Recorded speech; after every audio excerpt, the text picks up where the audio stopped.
Ladies and gentlemen, our Commander-in-Chief and the 43rd President of the United States, George W. Bush.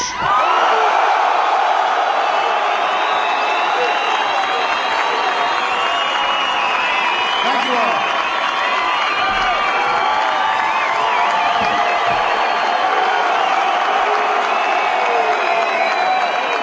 Thank you all. Thank you for the warm welcome. It's getting a little quiet back at the White House, so I decided to drop in on the Devil Dogs. Thank you for coming out to say hello. I've been looking forward to this for quite a while. It's a pleasure to be with so many squared away, gung-ho United States Marines. I'm here to thank you for serving our country in a time when we need you.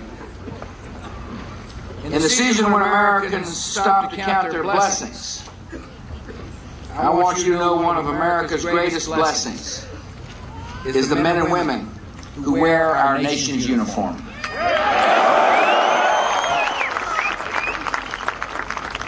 And many of you are blessed by having a husband or a wife or a son and daughter who stand with you during this time of sacrifice. Our nation is blessed because of our military families.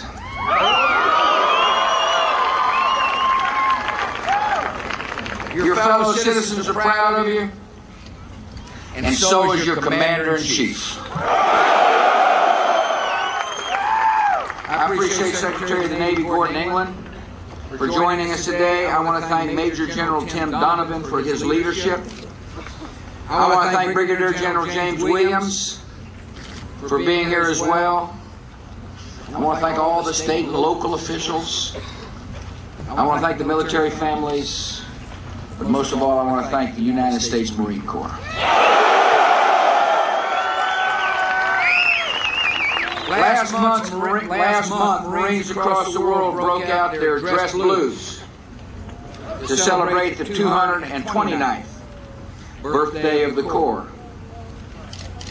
But the men and women of Camp Pendleton's 1st Marine Expeditionary Force marked the occasion a little differently by fighting the enemies in Iraq. As one Pendleton Marine near the front lines put it, this is what we as Marines do. It is where the American people expect us to be. The Marines of Camp Pendleton are serving our nation with valor and integrity. This is the home of the 1st Marine Division, one of America's oldest and most decorated units. In Korea, the Marines of the 1st Division were surrounded at Chosun Reservoir by 10 divisions of Chinese troops. When Colonel Chesty Fuller heard the news, he said, "They've got us right where we want them. We can shoot in every direction now." He wasn't bluffing. 1st Marine Division made it out, destroying 7 enemy divisions and upholding the great tradition of the Corps. That courage, determination, and devotion to duty have made the United States Marines one of the most feared and respected fighting forces in the world. And in these dangerous times, when terrorists seek to harm our families and murder free citizens, Americans are thankful that the Marines are on the front line, taking the fight to the enemy.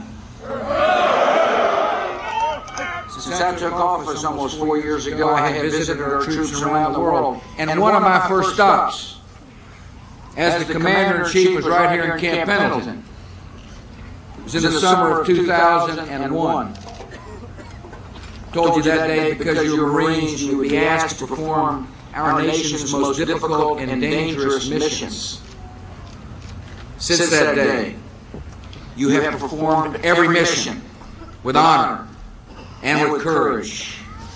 and with commitment. In the war on terror, you have fought freedom's enemies from the caves and mountains of Afghanistan to the deserts and cities of Iraq. Marines of Camp Pendleton's 15th Marine Expeditionary Unit were the first conventional forces to fight in Operation Enduring Freedom. They deployed hundreds of miles into a landlocked country, helped seize the Kandahar airport, hunted down the Taliban and Al-Qaeda fighters, and helped to liberate more than 28 million people from one of the world's most brutal regimes. If any of you were in that 15th Marine Expeditionary Unit, I want you to hear what's happening today. Today, the Vice President of the United States and the Secretary of Defense are in Kabul for the inauguration of Afghanistan's first democratically elected president.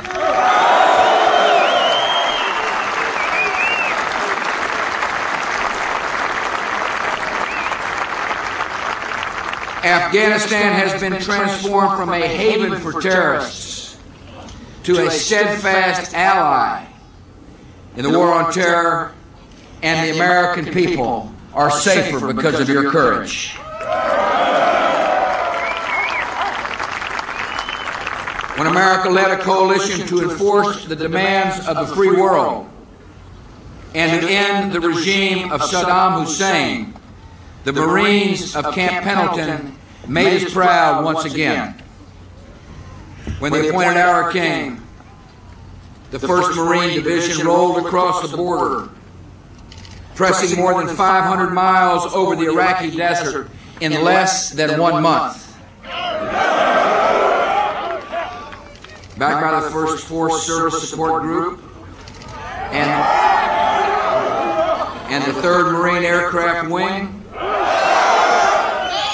you helped liberate the Iraqi capital, pull down the statutes of the dictator, and push north to secure the homeland of Tikrit. You drove Saddam Hussein from his palace into a spider hole. And now he sits in an Iraqi prison awaiting justice. Because of your bravery, because of your skill, America and the world are a safer place.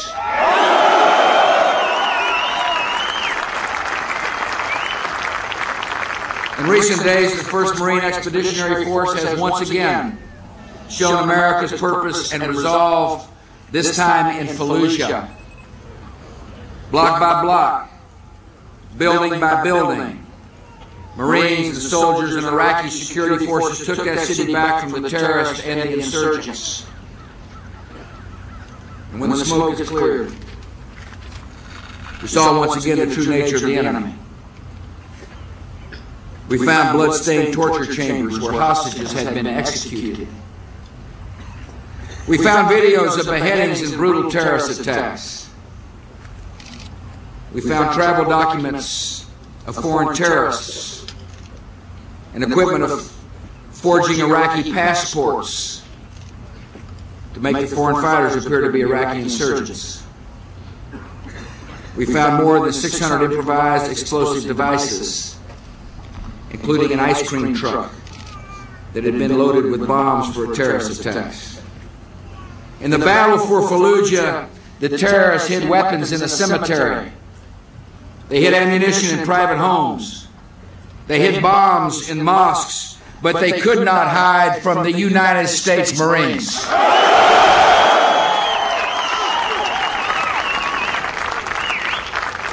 We have dealt the enemy a severe blow. The terrorist Zarqawi has lost his main sanctuary in Iraq. The Ba'athist insurgents have lost one of their main bases of operation.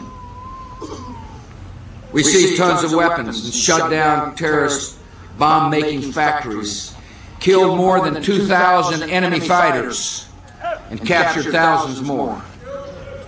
The enemies of freedom in Iraq have been wounded, but they're not yet defeated. They'll keep on fighting, and so will the Marine Corps. Next month, Iraqis will vote in free and democratic elections. As Election Day approaches, we can expect further violence from the terrorists. You see, the terrorists understand what is at stake. They know they have no future in a free Iraq, because free people will never choose their own enslavement. They know democracy will give Iraqis a stake in the future of their country. When Iraqis choose their leaders in free elections, it will destroy the myth that the terrorists are fighting a foreign occupation and make clear that what the terrorists are really fighting is the will of the Iraqi people. The success of democracy in Iraq will also inspire others across the Middle East to defend their own freedom and to expose the terrorists for what they are: violent extremists on the fringe of society with no agenda for the future except tyranny and death. So the terrorists will do all they can to delay and disrupt free elections in Iraq. And they will fail. As Iraqi President Al-Yawar said in the Oval Office yesterday, the Iraqi people are anxious to go and cast their votes and practice, for the first time in 45 years, their right and duty of voting. Free elections will proceed as planned. The United States has a vital interest in the success of a free Iraq. A free Iraq will be a major victory in the war on terror. Free nations do not export terror. Free nations listen to the hopes and aspirations of their people. Free nations are peaceful nations. And a free Iraq will make America more secure and the world a peaceful place. America and our coalition have a strategy in place to aid the rise of a stable democracy in Iraq. To help the Iraqi government provide security during the election period, we will increase U.S. troop strength by about 12,000 personnel for a total of 150,000 troops. As the election approaches, coalition forces will continue hunting the terrorists and the insurgents. We will help the people of Fallujah and other cities to rebuild and to move forward. We'll continue training Iraqi security forces so the Iraqi people can eventually take responsibility for their own security. Some Iraqi units have performed better than others, as you know. Some Iraqis have been intimidated enough by the insurgents to leave the service to their country. But a great many are standing firm. In Fallujah, Iraqis fought alongside our soldiers and Marines with valor and determination. One American soldier who saw them up close in combat said they really excelled, kicking in the doors, clearing the houses, running out in the fire to pick up wounded Marines. The Iraqi security forces made up about 20% of the forces in Fallujah. They're killing the terrorists, blocking the escape routes, saving American lives. These brave Iraqis are fighting for their freedom, and we are proud to stand by their side. Our coalition is determined to help them succeed. We're working to develop a corps of well-trained senior, mid-level Iraqi officers. After all, Iraqi soldiers want to be led by Iraqis. NATO trainers are already in Iraq, and the alliance will soon develop a new training center for the Iraqi security forces at a military academy outside of Baghdad. We'll help the Iraqi government build a force that no longer needs coalition support, so they can defend their own nation. And then American soldiers and Marines can come home with the honor they have earned.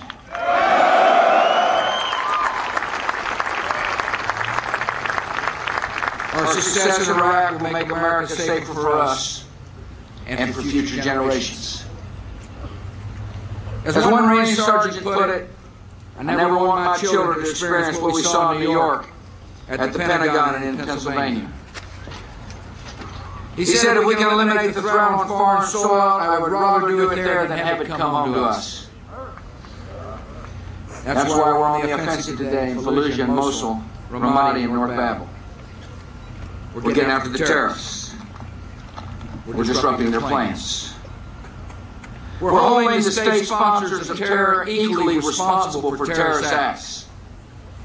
We're working to prevent outlaw regimes from gaining weapons of mass murder and providing them to terrorists.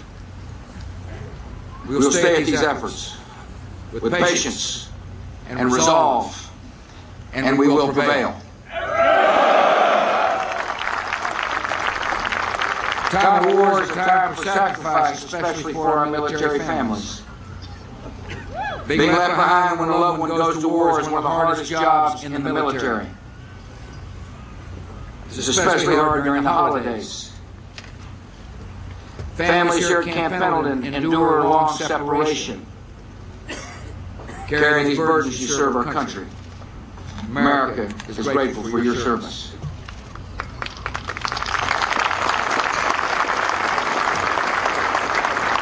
Our nation also honors the men and women who have been injured in the line of duty. I met some of these Americans. This Saturday I'll be going to Bethesda to meet more. Many face a hard road ahead. They've inspired their comrades with their strength of will. General Sadler recently visited with some of the wounded in the Fallujah campaign. One Marine was pretty beat up, but when he saw the general, he lifted his hand and said, "Sir, I've still got my trigger finger.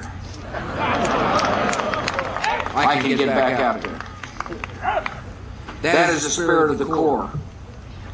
And America will show the same sense of duty.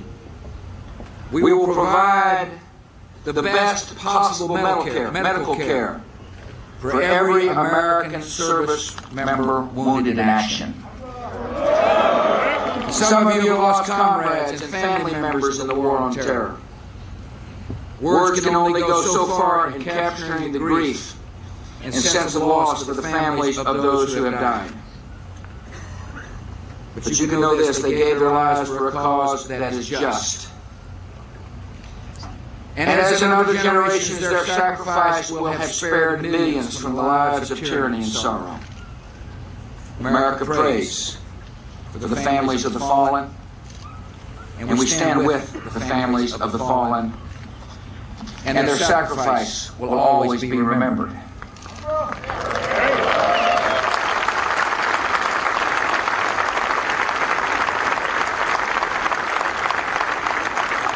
In the last 4 years, I've seen, and the world has seen, the courage and the skill and the decency of the United States military. You are a great force for good in this world. The American people know it, and they are behind you. Your service and sacrifice has touched the hearts of our people and inspired millions to show their gratitude. Last month, I met a 15-year-old from California named Shauna Fleming, who collected 1 million thank you letters for our military personnel. In Washington, D.C., Vietnam vet Steve Cobb and his wife Tanya had been coming out regularly to Andrews Air Force Base to meet wounded service members returning from Iraq and Afghanistan. Those two good folks welcome the troops home, and they offer whatever help they can provide. Steve earned 4 Purple Hearts and a Silver Star in Vietnam, but this is what he says. He said, "When I came home, there was nobody but demonstrators to meet our troops.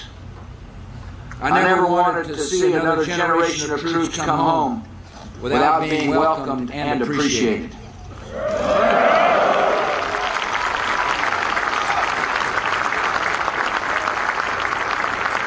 In Massachusetts, a contractor named John Gonsalves has heard about a soldier who lost both legs in an RPG attack in Iraq. So he started Homes for Our Troops, a nonprofit dedicated to building and adapting homes for disabled veterans with special needs. John says the war on terror is something the American people should all be a part of. not just the people in the front lines in Afghanistan and in Iraq. He says we have a responsibility to do more for our veterans who are out there fighting every day and putting their lives on the line. Here at Camp Pendleton, a nurse named Karen Gunther saw the financial strain on the families of the injured sailors and Marines. Many spent weeks, even months away from home, standing by their loved ones recovering in a military hospital. They struggled with the cost of food, lodging, and travel, and lost income. So she and other Marine spouses started the Injured Marine Semper Fi Fund to raise money for those struggling military families. Since its founding here 6 months ago, it has grown into a national organization that has helped over 300 military families across the United States with more than $400,000 in grants. As the wife of a wounded Marine recently put it, there was no red tape, they just helped. Had it not been for the Injured Marine Semper Fi Fund, I would not have been able to pay my bills for the past 3 months or stay at my husband's bedside. These examples represent the true strength of the country, the heart and souls of your fellow citizens. And they make America proud. Across our country, Americans are coming together to surround our deployed forces and wounded warriors with love and support. We should be doing more. So I want to speak to our fellow citizens who might be listening today. I urge every American to find some way to thank our military and to help out the military family down the street. The Department of Defense has set up a website, americasupportsyou.mil. If you're interested in finding out how you can help, go to americasupportsyou.mil. You can go there to learn about efforts in your own community to say you support our troops. In this season of giving, let us stand with the men and women who stand up for America, our military.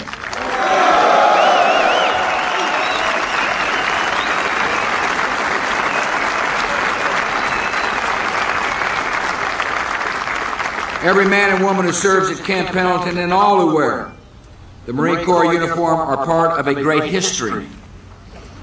As the General mentioned, 63 years ago today, our nation was attacked at Pearl Harbor.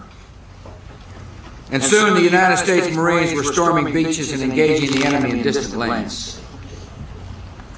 In places like Guadalcanal and Iwo Jima, our fathers and our grandfathers struggled and sacrificed to defend freedom. And today, in places like Fallujah and North Babel, this generation of Marines is fighting to extend freedom. Today's war on terror will not end with a ceremony, a surrender ceremony on a deck of a battleship, but it will end with victory. Just as we defeated the threats of fascism and imperial communism in the 20th century, we will defeat the threat of global terrorism. And we will help the people of liberated countries to rebuild and to secure a future of freedom and peace. I have confidence in our country and I have faith in our cause. There's still important work ahead, yet the outcome is assured. History moves toward freedom because the desire for freedom is written in every human heart. And the cause of freedom is in the best of hands. It's in the hands of people like the United States Marine Corps.